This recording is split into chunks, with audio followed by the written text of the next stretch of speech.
vacila un poquito, que aunque yo me haga loquito,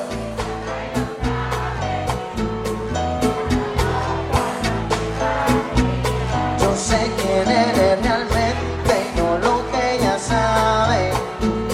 Esa mami me tiene loco, ya casi no cojo playa contando lunares.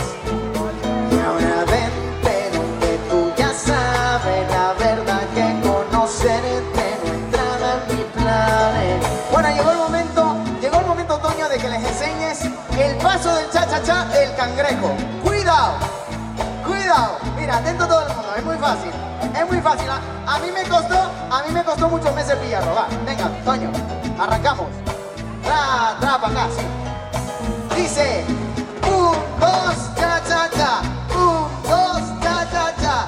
1, 2, cha, cha, cha.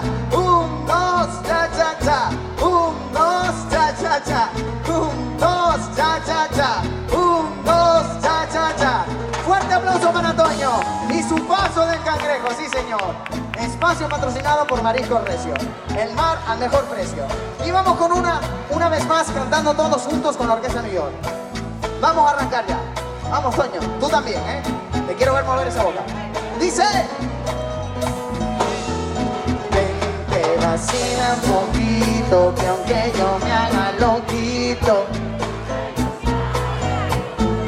si está loca, loquita mía, yo sé quién eres realmente, no lo que ya saben. ¿Cómo? Esa mami contando lunares. Y ahora vente donde tú ya sabes, la verdad que conocerte no entraba en mis planes. ¡Sí, señor! Y ahora llega algo inédito.